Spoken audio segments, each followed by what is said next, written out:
수강생 여러분 안녕하세요. 경제개발기 한국의 공업화 강의를 맡은 주익종입니다. 경제개발기 한국의 공업화 강의 8번째 시간입니다. 오늘 주제는 기술, 기능 인력의 양성입니다. 경공업과 중화학공업에 필요한 인력이 어떻게 양성, 공급되었는지를 살펴보는 것입니다. 오늘 강의는 4절로 구성이 되는데 우선 경공업 부문의 여성 노동자에 대해서 살펴보고, 둘째로 중화공업학이 정부의 과학, 기술, 기능 인력 양성 정책을 살펴보며, 셋째로 중화공업학이 인력 충원과 숙련 형성 사례에 관해서 봅니다. 마지막으로 중화근로자 생애사를 살펴봅니다. 먼저 경공업 부문의 여성 노동자에 대해서 보겠습니다. 1960년대 초 이래 공업화가 진행되면서 제조업 부문의 고용이 늘었습니다. 이 그림의 왼쪽 종축 기준 붉은 선, 붉은 별 표시로 되어 있는 제조업 취업자 수는 1963년 60만 명에서 1979년 310만 명으로 사상 처음 300만 명을 돌파했으며, 이후 1991년 516만 명으로 정점에 달했다가 그 후 감소하였습니다.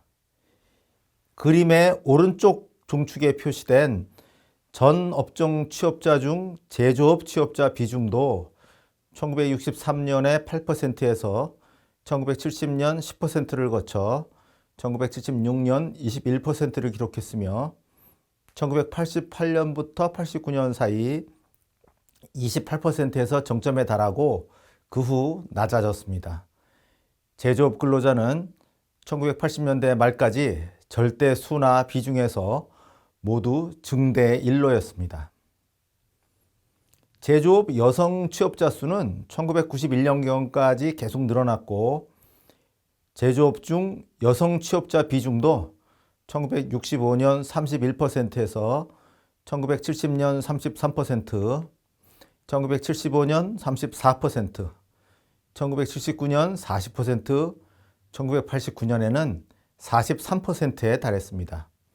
1960년대, 1970년대뿐 아니라 1980년대까지도 여성 취업자, 여성 근로자가 남자 근로자보다 더 빨리 늘어났습니다.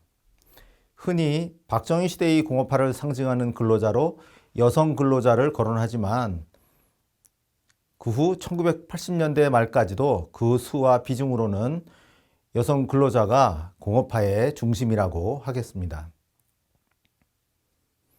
여성 취업자는 섬유 의료업에서 가장 많아서 1970년에 전체 여성 취업자 64만 명의 35%인 22만여 명이었으며, 1979년에는 전체 98만 명의 30%로 비중은 다소 낮아졌지만 수로는 46만여 명에 달했습니다. 섬유 의료업에서는 여성 취업자가 1970년대에 계속 71 내지 72%를 차지했습니다. 1970년부터 1979년 사이에 제조업 취업자가 152만 명가량 늘어났는데, 섬유 의료업에서 42만 명이 늘어서 최다였고요. 그중 여성 근로자는 31만여 명이었습니다. 1970년대 제조업 취업자 증가분의 20%가 섬유 의료업의 여성 근로자였습니다.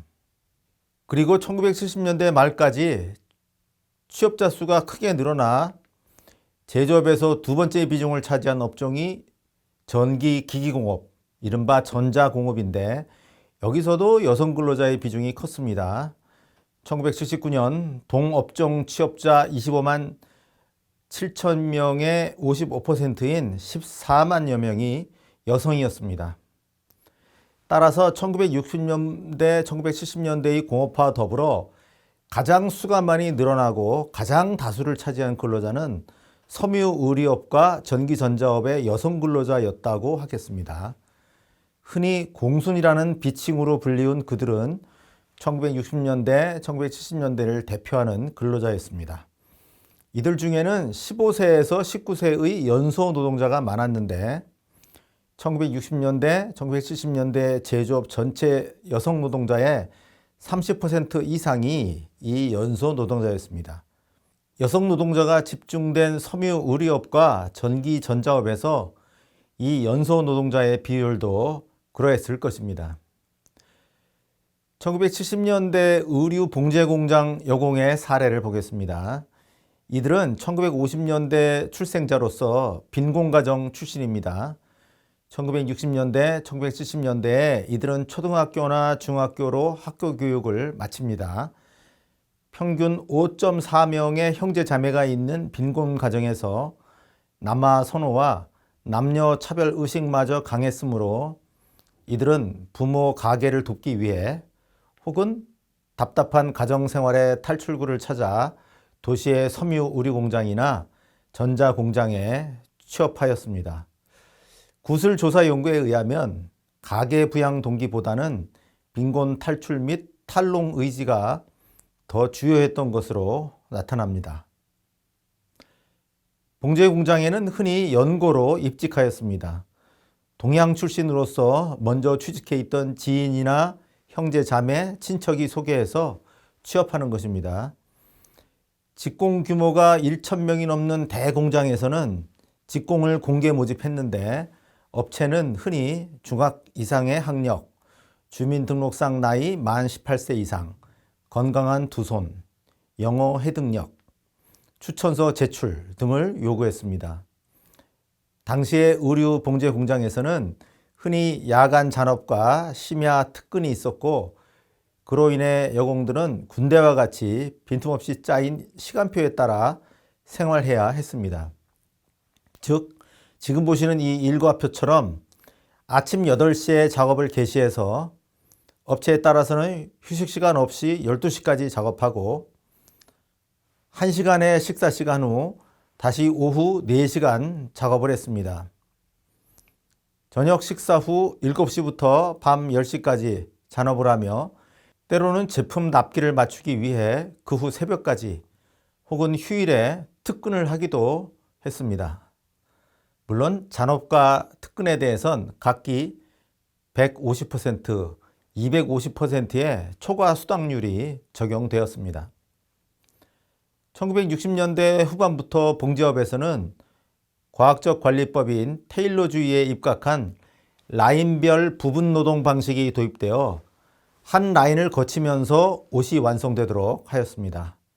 이 그림의 왼쪽 검은 점 표시인 미싱사에 각각 초보 양성공인 시다가 배치되고 각 미싱사는 옷 봉제 과정의 한 부분만을 맡아서 작업한 후에 다음 미싱사에게 넘겨주는 것으로 이 그림의 아래에서 위로 여러 미싱사를 거치면서 옷이 완성되는 것입니다.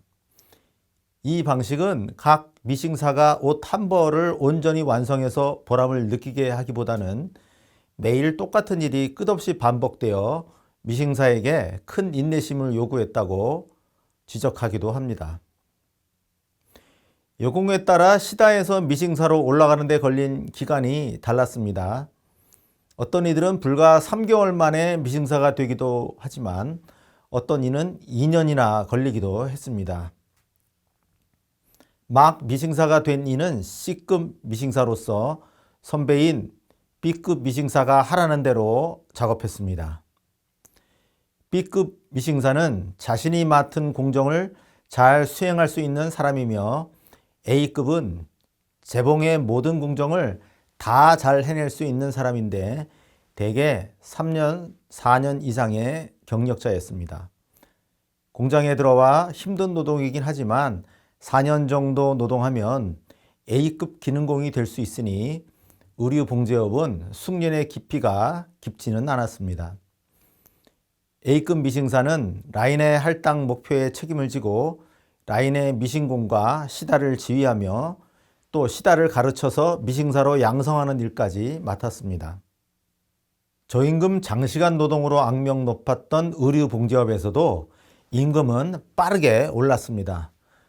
전태일이 분신한 청계 평화피복공장에서 쉬다가 미싱 보조를 거쳐 미싱사가 되는데 보통은 6년이 걸렸지만 월 급여는 1,500원에서 7,000원으로 4.7배로 오른 바 있습니다.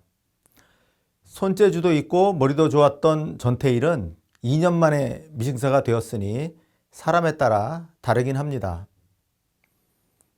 또 반도 패션이라는 고급 봉제 의류를 생산했던 럭키그룹 계열 반도 상사 부평 공장의 평균 1급은 1969년 150원에서 1974년 460원으로 3배가 넘게 올랐는데 5년간의 연간 임금 인상률은 25%에 달했습니다. 이 기간 중에 연평균 물가 상승률 13%를 차감해도 연 12%의 실질임금 인상이었습니다.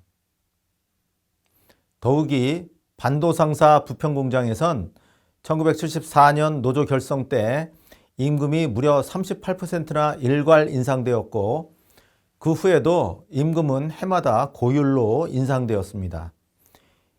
여자 양성공 초임 기준으로 1974년에서 1979년까지 5년간 임금은 연평균 30% 인상되었는데 물가가 연평균 17% 상승하여 실질임금 상승률은 연 13%에 달했습니다.